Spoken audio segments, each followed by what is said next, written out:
दोस्तों सोचिए, आप लोग रोज दुआ कर रहे हैं लेकिन आपकी दुआ आसमान तक पहुंच ही नहीं रही है। इसकी वजह जानते हैं? इसकी वजह रजब में किए जाने वाले दो ऐसे गुनाह। अगर किसी शख्स ने जाने अनजाने में रजब के इस महीने में ये दो गुनाह कर दिए तो पूरे साल तक उसकी दुआ आसमान तक पहुंचेगी ही नहीं। वैसे तो गुनाह होता है, किसी भी महीने में करो, लेकिन रजब के इस महीने का एहतराम करना बहुत जरूरी होता है। अगर खास करके रजब के इस महीने का एहतराम ना करते हुए हमसे जाने अनजाने में ये दो गुनाह हो गए तो इसकी भरपाई हमें पूरे साल भुगतनी पड़ती है। जानते हो वो गुनाह कौन कौन से हैं? वो गुनाह बताऊं उससे पहले मैं आप लोगों को याद दिला दूं, इस वक्त आलिम साहब रजब की इबादतों में मशगूल हैं। अगर आप लोग अपने नाम से अपने हक में दुआ कराना चाहते हैं तो अपना पूरा नाम कमेंट बॉक्स में लिखिए। जितने लोगों के भी नाम कमेंट बॉक्स में आएंगे इंशाअल्लाह तबारक व तआला उन तमाम लोगों का नाम लेकर उनके हक में दुआ करवा दी जाएगी। तो दुआओं में अपना नाम शामिल कराने के लिए अपना पूरा नाम कमेंट बॉक्स में जरूर लिख कर जाएं। आइए दोस्तों, अब हम लोग जान लेते हैं रजब के इस महीने में किए जाने वाले वो दो गुनाह कौन से हैं। उसके बाद में इसी वीडियो में हम लोग जानेंगे रजब के महीने का एक खास और बेहतरीन और बहुत ज्यादा असरदार वजीफा, जिसको करने से इंशाअल्लाह तबारक व तआला इस महीने में आप लोग जो भी दुआएं मांगेंगे, 5 मिनट का वजीफा है, इंशाअल्लाह तबारक व तआला आपकी तमाम दुआएं अल्लाह की बारगाह में कबूल हो जाएंगी। उससे पहले आप लोग बताइए, ये मैंने नया सेटअप बनाया है जो आप लोग पीछे देख रहे हैं, कैसा लग रहा है? अब से आपको इंशाअल्लाह यहीं पर वीडियोस देखने को मिलेंगी। तो रजब के महीने का जो पहला गुनाह है जिससे हमें बिल्कुल परहेज करना चाहिए, बचना चाहिए,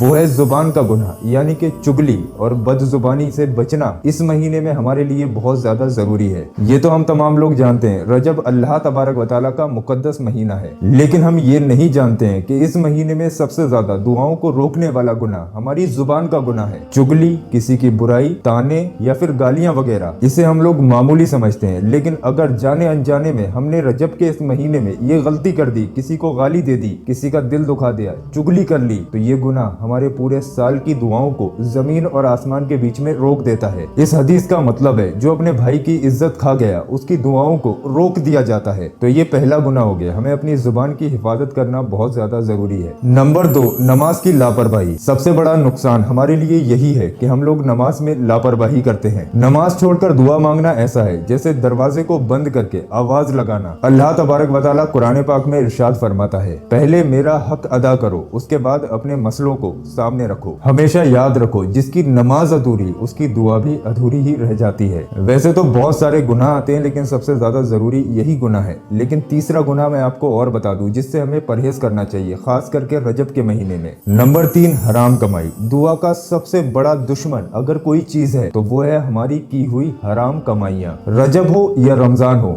हराम कमाई हमारी दुआ का कत्ल कर देती है। हराम का एक निवाला 40 दिन तक हमारी दुआओं को बेअसर कर देता है। सिर्फ दुआओं को ही नहीं बल्कि इबादतों को भी बेअसर कर देता है। नबी पाक सल्लल्लाहु अलैहि वसल्लम ने इरशाद फरमाया, उसकी दुआ कैसे कबूल हो जिसका पेट हराम से भरा हो। ये तो वही बात हो गई, हाथ अल्लाह की तरफ और नियत हराम की तरफ। इसी तरीके से अगर जाने अनजाने में हमसे ये गुनाह हो गए या फिर कोई और गुनाह हो गया तो सबसे बड़ी बात अपने गुनाहों पर शर्मिंदगी महसूस ना करना, ये सबसे बड़ा गुनाह है। रजब के इस महीने में अगर कोई शख्स गुनाह करे और उसके बाद फिर ये कह दे कि अरे यार चलता ही है, ये तो सब लोग करते ही हैं, तो समझो उसने अपनी दुआओं पर ताला लगा लिया। हमेशा याद रखो, अल्लाह तबारक व तआला को टूटे हुए दिल पसंद है, बेशरम दिल नहीं। फाइनल बात आपसे यही कहूंगा, आंसू हो तो दुआ कबूल, अकड़ हो तो दुआ रद्द। उम्मीद है आप लोग ये गलतियां रजब के इस महीने में नहीं करोगे। लेकिन उसके साथ साथ जैसा कि मैंने आपको बताया था कि मैं आपको रजब के इस महीने का एक खास वजीफा वीडियो के आखिर में बयान करूंगा, जो छोटा सा वजीफा है, लेकिन इंशाअल्लाह तबारक व तआला इस दुआ को पढ़कर, इस वजीफे को करके आप लोग अल्लाह तबारक व तआला से जो भी दुआएं मांगेंगे इंशाअल्लाह आपकी वो तमाम दुआएं अल्लाह की बारगाह में कबूल हो जाएंगी। इस वजीफे को आप रजब के इस महीने में किसी भी दिन किसी भी वक्त कर सकते हैं, वो आपकी मर्जी है। सबसे पहले आपको 3 मरतबा शुरू में दुरूद पाक पढ़ना है। दुरूद पाक जो भी आपके याद हो आप पढ़ सकते हैं। उसके बाद ये अल्लाह तबारक व तआला के 3 नामे मुबारक, या अल्लाहु या रहमानु या रहीमु, ये तीनों नामों को मिलाकर 100 मरतबा पढ़ना है। बिल्कुल इस तरीके से, या अल्लाहु या रहमानु या रहीमु, ये एक बार हो गया। या अल्लाहु या रहमानु या रहीमु, ये 2 बार हो गया। ऐसे ही पूरी एक तस्बीह यानी कि 100 मरतबा पढ़ें और 3 बार आखिर में दुरूद पाक पढ़ लें, वही दुरूद पाक जो आपने शुरू में पढ़ा था। उसके बाद हाथ उठाकर अल्लाह तबारक व तआला से दुआएं मांगे। इंशाअल्लाह तबारक व तआला यकीन मानिए इस वजीफे को करके आप लोग जो भी अल्लाह तबारक व तआला से रजब के इस महीने में दुआएं मांगेंगे, अल्लाह के फजलो करम से आपकी वो तमाम दुआएं अल्लाह की बारगाह में कबूल हो जाएंगी। तो इस वजीफे को भी करें और जो मैंने आपको चीजें बताई उन चीजों से परहेज करें। इस वीडियो को आपके जितने भी जानने वाले लोग हैं उन तमाम लोगों में शेयर जरूर करें। आपकी शेयरिंग की वजह से अगर एक बंदे ने भी इस अमल को कर लिया तो आप लोग सोच भी नहीं सकते आपको कितना सवाब मिलेगा। तो आपके जितने भी जानने वाले लोग हैं उन तमाम लोगों में ये वीडियो शेयर करके ढेर सारा सवाब कमाएं। अल्लाह तबारक व तआला आपको इसका अजर देगा। और दोस्तों रुकिए, अभी आप लोग कहीं जाइए मत। ये जो मैंने आपकी स्क्रीन पर वीडियो लगाया, ये वीडियो हमारे चैनल का सबसे ज्यादा पावरफुल वीडियो है। अगर आप लोग अपने नाम से अपना इस्तिखारा कराना चाहते हैं या फिर किसी काम को आप ये चेक करना चाहते हैं कि ये काम आपकी मर्जी के मुताबिक होगा या नहीं, या फिर आपका कोई भी मसला मसाइल है किसी भी तरीके का, तो आप लोग इस वीडियो पर क्लिक करके इस वीडियो को जरूर देखिए। इंशाअल्लाह तबारक व तआला आपकी तमाम परेशानियां इस वीडियो के जरिए से दूर हो सकती हैं। तो यहाँ पर क्लिक कीजिए, इस वीडियो को देखिए और आज ही अपने नाम से अपनी फाइल को खुलवाइए।